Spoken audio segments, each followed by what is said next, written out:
Hey, it's Freitag. In this podcast, we interview business owners in New Hampshire and beyond to get their perspective on work, growth, and of course, the weekend. Join our host, Freitag marketing owner Jan Ziegler, as he interviews fascinating guests. We hope you'll enjoy this episode.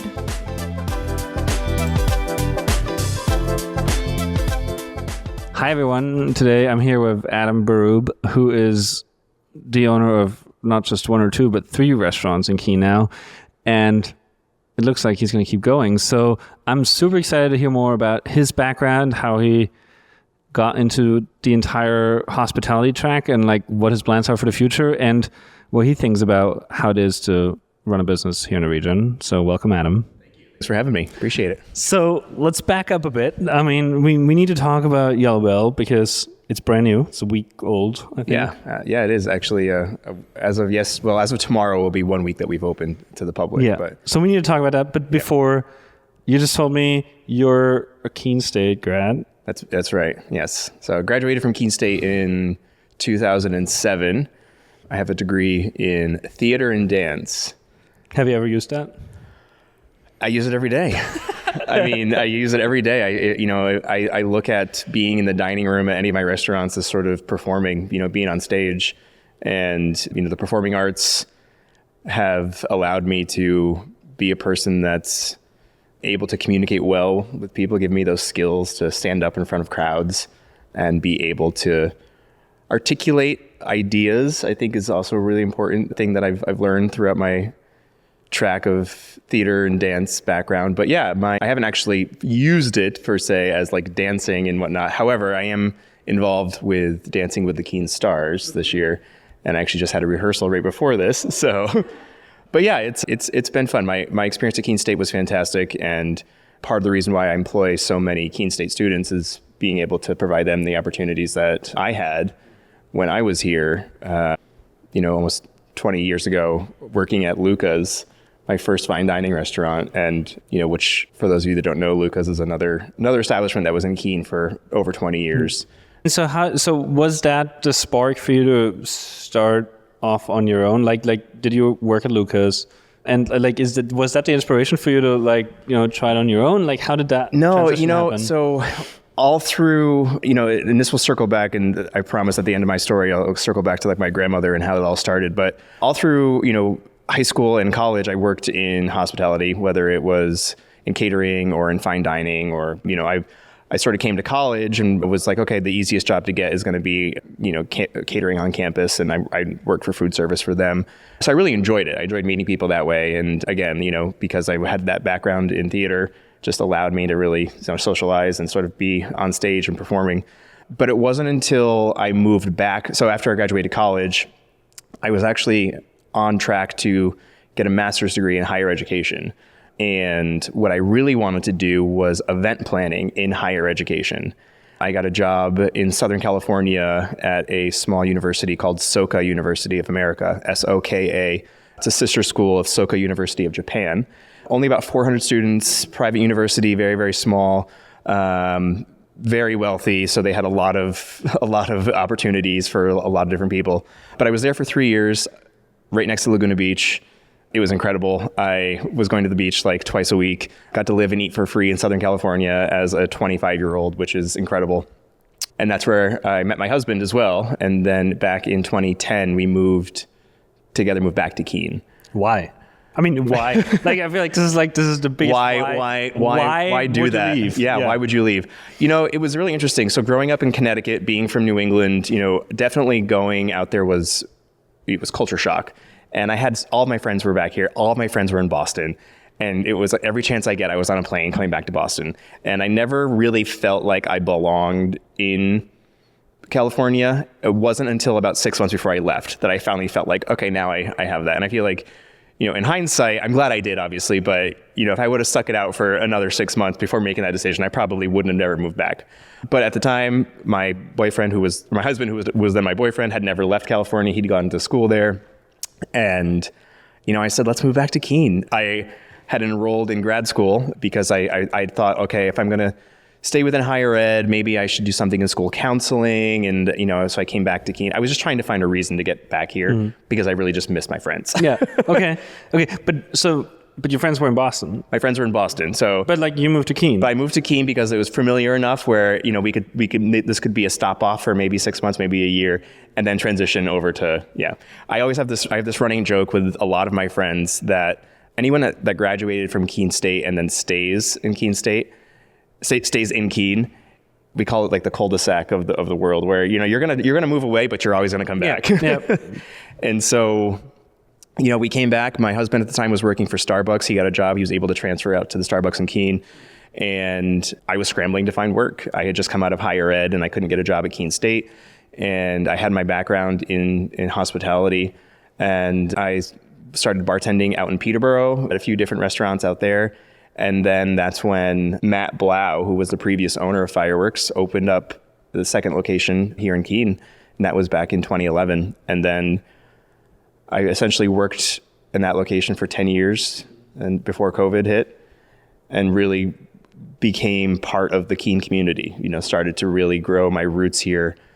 After a few months, I became a lead server. After a few months after that, I became bartender, bar manager, and eventually general manager. And I was the GM there for 8 years before COVID. So, and I think in like a small town like Keene, I think it's completely underrated is like the position of like general manager, like I know Mo well, like because there's so few restaurants here that like if you know everybody and like you do it for 6 months and afterwards the entire town because at least once in those 6 months everybody comes through your restaurant. That's very true. And now that I own 3 restaurants, you're seeing even more people. Yeah, I mean you can basically not eat out without seeing you. Exactly.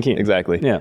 And and it's been something you just talked about right now earlier was, getting to know people in this community and, how they fit into your business, how they fit into your life. And it's incredible. I sit down with my group of friends and I go around and I look, and I don't want to say every single friend of mine, but majority of my friends all own their own business.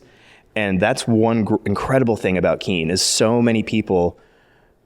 Yes, so many people own their own businesses, whether it's, a small landscaping company or, a big bookkeeping company, that I have so many people in my tribe that are, in the same boat that I'm in. Yeah. And I think that for me, it's so powerful because, I mean, I don't know about your family, but like my family, there's no business owners in there. Like, so when I'm like, I have an HR issue. I don't know what to do here. Right. Like there's people you'd be like, they're like, yeah, I've been there. Like, and this is how you solve it. Exactly. And it's so helpful. And we have those resources in Keene that allow us to be able to grow our businesses. And, the Hannah Grimes Center is fantastic with doing stuff like that. But also just leaning on each other. The restaurant community is small here. And there are, you can count all of the restaurant managers on one hand, essentially, you know. And it's great to know that they have your back. Mm-hmm. And, whether it's you need a bag of linens or, extra fry oil, everybody's helping each other out. Yeah, so, because it's competition, but it's friendly competition. It's not hostile. I mean, exactly. Assumption. You're exactly right. I mean, there are, it is always like, well, it's a Tuesday night and every restaurant's open in town. So how are you going to make, your money that night?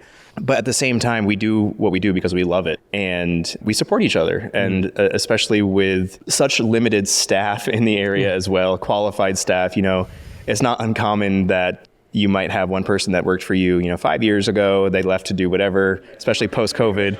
And now they're coming back to work. And so, would you recommend them? Oh yeah, absolutely. Or, Let's back up. So you were general manager. How did that transfer into ownership and then Muse? Yeah, so was the general manager at Fireworks up through COVID, and then everything obviously shut down during the pandemic, and then Fireworks reopened briefly, and then unfortunately it's just with the overhead and everything, it's a pretty large restaurant, so it costs a lot of money to operate a restaurant like that. The previous owner at the time had moved out of the country because his wife was working out of the country, so he had moved with her, and just didn't have the resources to keep it open. And so it shut down from 2021 until I reopened it in 2023. And so for those 2 plus years, I can't tell you how many people I would see at the grocery store or at the movies or, in line to get coffee and saying like, oh, are you going to buy fireworks? Are you going to reopen fireworks? Because I became known as the face of the restaurant, as the GM, because I was there all the time. The previous owner was living out of the country. So it was sort of me, and when the opportunity presented itself to say, all right, I was able to get the capital that was needed to invest in it. And the owner, after sitting 2 years vacant, was ready to sell and just make something out of it. And that's how it started. I said, all right, I'm going to do this. I'm going to just bring it all back together. And not being a chef, that's the other hard part of being a restaurateur. Not being a chef is sort of difficult because, 50% of the business is the food. But I think that's the important thing is it's also only just 50%. Right. Like I think people, especially like on smaller restaurants, they're like, well, it's the person in the kitchen that makes the food happen, but they forget how much the experience is. It's like it really is twofold, and it's a lot of people. You will often see chef owners with restaurants, and it's not uncommon. But then you will sometimes see how they struggle with the front of house or how they struggle with finances, the business side of it. Yes, they have the passion for the cooking and the food, but they might not have the managerial skills that are required. Fortunately for me, I have that passion for the hospitality side of it. So it's not just food. It's not just cooking. I remind my staff all the time, we're not just serving food here. We're providing an experience for people. And that's why they keep coming back. That's why they want to come here, is because they see that there's an opportunity to have a moment, to have an experience. And so for me, the hard thing was finding those people that, one, shared the same vision that I do, and two, want to roll up their sleeves and get into it and want to be a part of it. And so Open Fireworks, I had a great chef, and we were able to assemble a crew of 60 people in a matter of 3 weeks. So is that the staff count at Freitag? Yeah, for fireworks. For fireworks, we have 60. And then almost 1 year to the day, I opened Muse, and they have a much smaller staff of about 15 people over there. Tell me how Muse happened. Because you buy a restaurant, you get it financed, you have it up and running, it's working. Yeah. Like, then Odelay closes, the space is empty, you walk past it every day. Yep. And you're like, screw it. Right. I'm not going to do this. Is that how it happened? You're like, this is interesting. Yeah. It's not like I didn't set out to say, all right, this is the next restaurant. Yeah. When I was in college, I took a business class, and it was an intro to business, and each person had to write their business plan. And that business plan was what they were going to use for the whole semester for that class. And I had this idea I wrote a business plan for Muse, and it was a tapas bar, and which is what we started off with. Muse was. And so, I love this idea of this tapas idea of sharing small plates, but making it a little bit more international, not just Spanish food, very Spanish influence, but also a lot of Asian influence, a lot of American small plates, sliders, burger sliders, so. Yeah. I think for me, the saddest culinary thing to have happened in my short 3 years in Keene is the fact that you guys had to switch concepts away from tapas. I know. It sucks.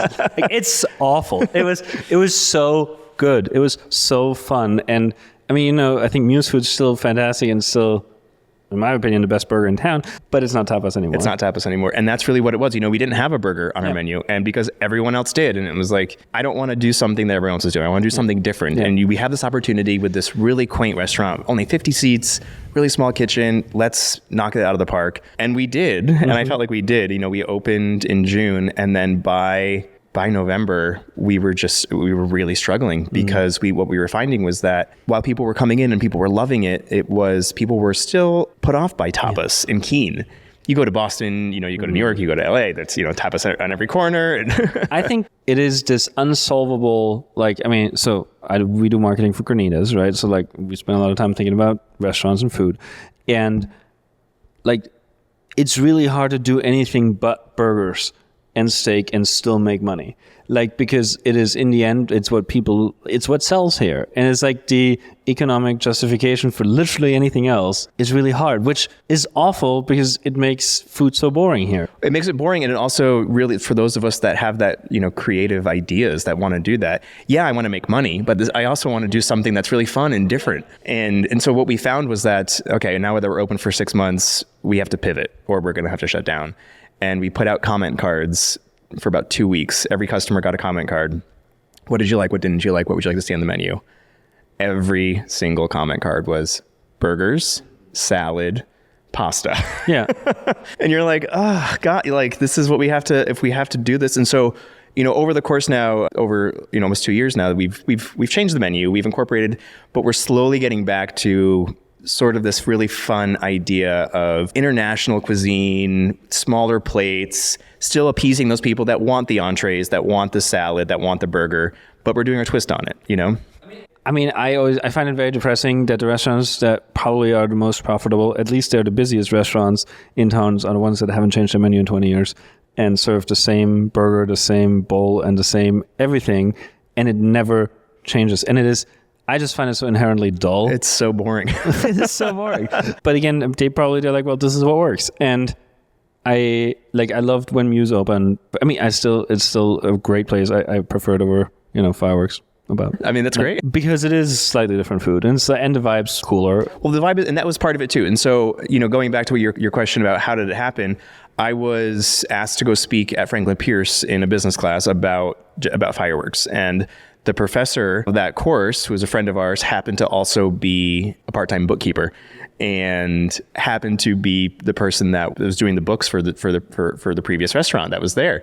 And during that class, a student had asked, do you have any dreams or aspirations of opening another restaurant? And I was like, well, I have this in the back of my mind. I was like, I wrote this business plan in college that I would love to do. And so after the class, he had pulled me inside and he said, I might have an opportunity for you. And that's where it all started. That's really, really where it started. So you did not walk down Main Street, look at the empty place and be like, yeah, I should do that. Not at all. You had to drive all the way to Ringe for that. And that was, yeah, exactly. And then, here we are a year and a half later and with Yellowbell. And, my next venture was actually, I had spoken with actually potentially doing something in this building, looking at maybe doing, or not in this building, but maybe in the parking lot and doing a food truck. And yes, please. Yeah, I know. Well, one of the things that I tried to do with Muse was bring something to the area that wasn't already here. So tapas was one of those things. Obviously, that didn't work out. The next thing I saw was donuts. Gourmet donuts is not really in this area. And yeah, you have Dunkin' Donuts and you have the coffee shops that are making a donut here or there, but nobody that's really doing that. And it's funny because donuts, I follow like the New Hampshire Eats, donuts are huge. Like these gourmet donuts. Yeah. Like people drive for them. They do. And I said, okay, and the margins on donuts are fantastic. Yeah. So being smart about that as well. And so the idea that I was starting to think about was, all right, maybe a food truck, maybe a donut and coffee food truck is really what the next thing I'm going to do. And sure enough, I got an email from the previous owner of the space that Yellowbell is in now. And, she had mentioned, she is probably going to be closing and is looking for someone to take over her lease. And she said, I know you sort of did that with Muse. Would you be interested in doing that with this? And I said, well, okay. So I looked at the space, and what's really unique about that space is it's sort of a hybrid model. The previous restaurants that were there, which was the Jamaican Grill, Yasso, and then before that it was Fritz's Fries. And they had it set up as a counter service. So you walk up to the counter, you order everything, you sit down, they bring it to you. That's not what I wanted to do if I was going to do a business, especially because hospitality. Right, exactly. We want to make an experience, make a moment out of it. And I said, well, there's an opportunity here. They have a full bar. I said, we can make a full service restaurant and also still do like a grab and go, but more so just sell the donuts out of this little cafe area. Mm-hmm. And the more I thought about it, well, a really nice sort of elevated breakfast spot was something that Keene is missing. Which doesn't exist. It doesn't exist. You can get like the coffee shops that have breakfast, you have the diner. Right. And then you have the restaurants that do it on the weekend. But that was it. And that was, you have your Saturday and Sunday brunches, but there's nobody that, hey, it's Wednesday morning, I want to go out for breakfast. No. Or it's Thursday morning and I want to go celebrate my birthday and I want to have mimosas or Bloody Marys and I want to have a full, 10 of us out for breakfast on a Thursday. And so I said, okay, this is what I'm going to do. But if I'm going to do it, I want to make sure it's something that is going to be unique to me and my experience. And I really thought about, my experience growing up, and it was with my grandmother, and she used to bake. She was a fantastic cook, and I learned a lot about cooking from her. And she used to bake fresh breads for a local, really small restaurant in our town that we grew up in. And she was baking bread every day and selling it to them for like $10 a loaf and doing like 4 or 5 loaves a day. And so she was making great money, and she was retired and just waking up every morning, making bread, and just like grandma's white bread. And so I was like thinking back to those memories. And so I said, okay, I really want to create create an opportunity or create a vibe, a sort of a moment for people to come in and feel like they're waking up at grandma's house and grandma's making you breakfast. And I think that's what we did. I think we've successfully created this really elevated dining experience where you walk in and you feel like the restaurant has been there for a very long time. I have to admit, I haven't been. That's okay. We just opened. I know it's been a week, and like I've had it on my list, and then like I look at my mornings, and I'm like, they're all too full to even grab a donut. Yeah. And I love that because I think Brewbakers is a beautiful spot. I love it there, but it's a very come and go spot, right? There's a lot of motion. Right. And I wanted to make sure that when we did this, always thinking about the competition, always thinking about what we're doing, how are we different? I didn't want to create another coffee shop. So when you go in there for the grab and go, there's no place for you to sit. It's literally grab and go, order your coffee, get your pastries. And what we're doing for grab and go is really just limited to, it's our pastries and breakfast sandwiches. We have bottled beverages as well. Obviously all of the coffee drinks, but it's designed for you to come in and get it and go, or for you to sit down and have a full service meal. And then with that, we've hired a full-time pastry chef. We've been selling through our pastries like crazy. Every day we've been selling out of them. So we talked about what are we going to do with leftover pastries, selling them for day old. We don't even have anything left over.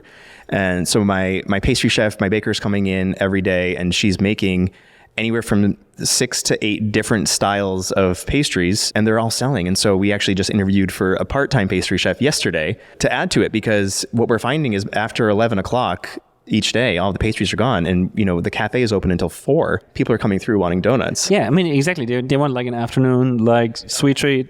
And that's exactly what it is. And keeping sort of with the idea of, and the vision of like going back in time, like with my grandmother, and sort of using her as sort of the visionary for everything. Our style of donuts is not what it's not going to be they're going to be fun and creative, but not like the voodoo donuts. It's not going to be crazy toppings. And, we have our classic, we have our, cinnamon sugar and vanilla. So it's like an elevated take on the traditional donuts. Exactly. That's really awesome. So, I mean, it sounds like it's a full success so far. It's been, 1 week in, been successful.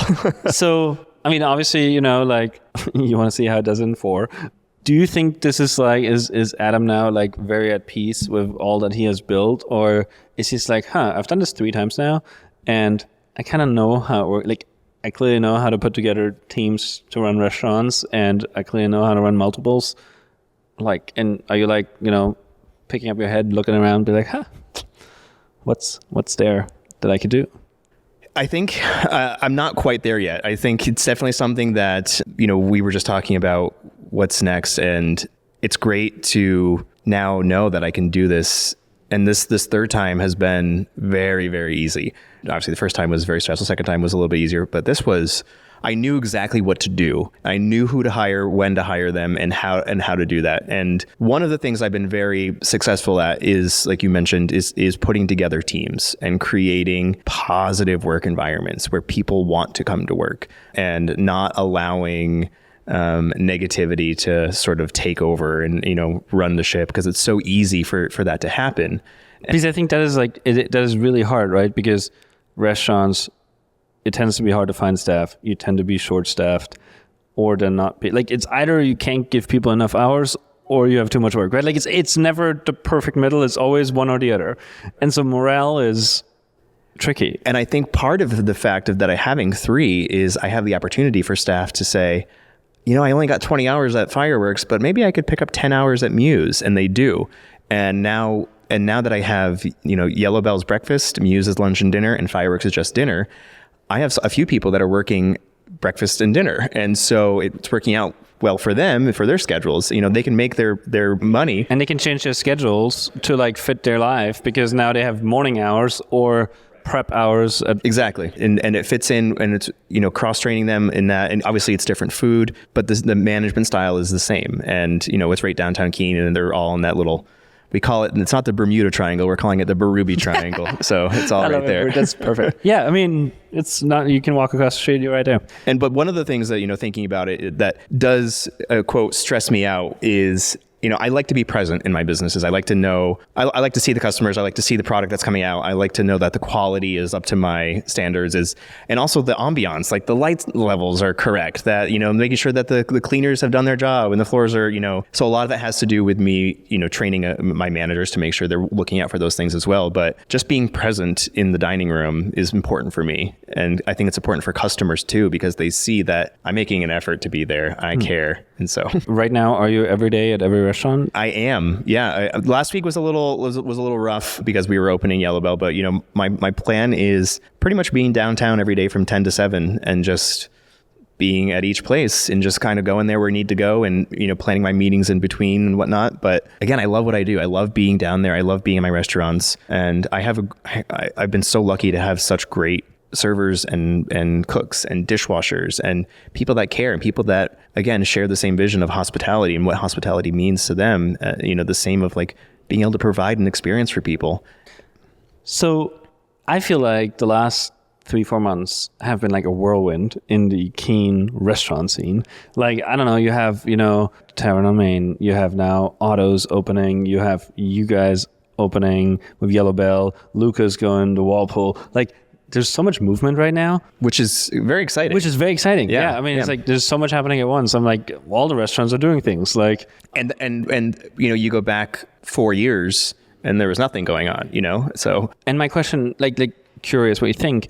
Do you think there's enough people dining here to support that? Like, I think about this because there are days where all the restaurants are just really quiet. Like, it's eerily quiet, and you can like walk up and down Main Street and everybody's losing money.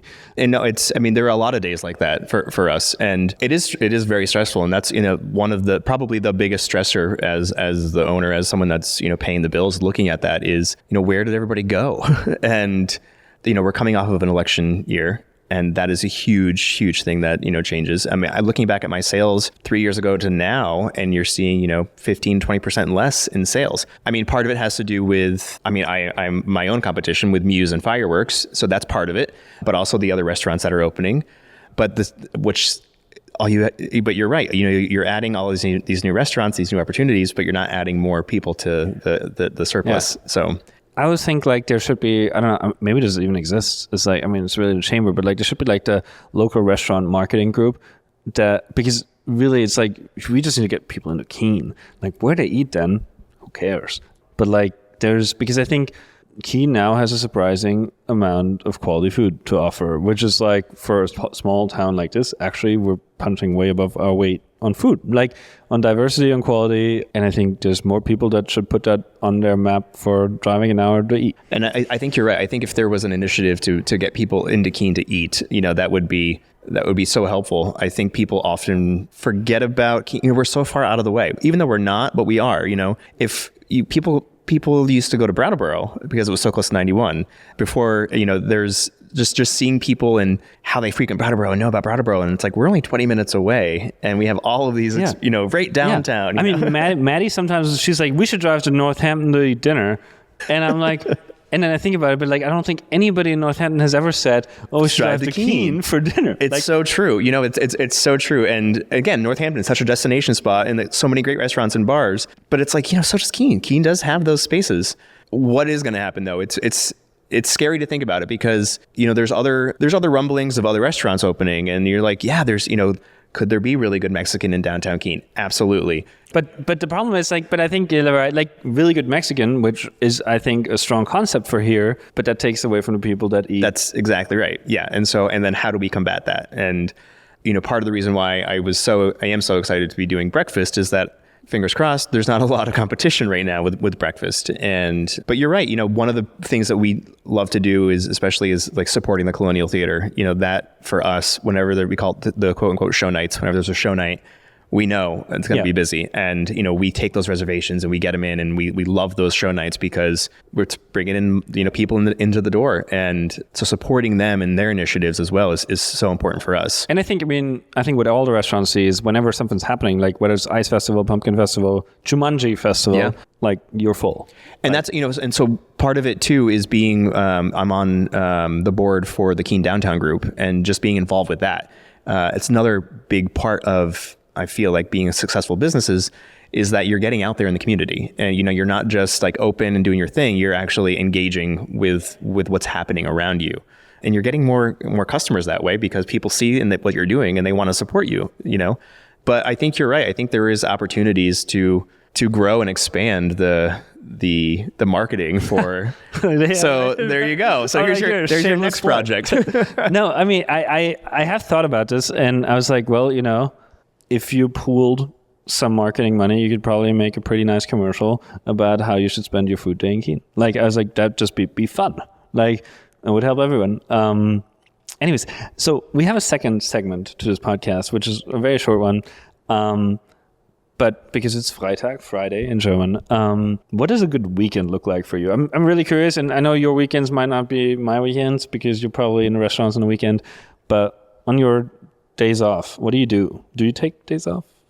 I haven't had a full day off in a very long time. So let's just say my weekends are usually on like a Monday or a Tuesday. So but I have 2 dogs, bringing them to the dog park, taking them out for walks. I love to cook when I have the time. I really enjoy cooking.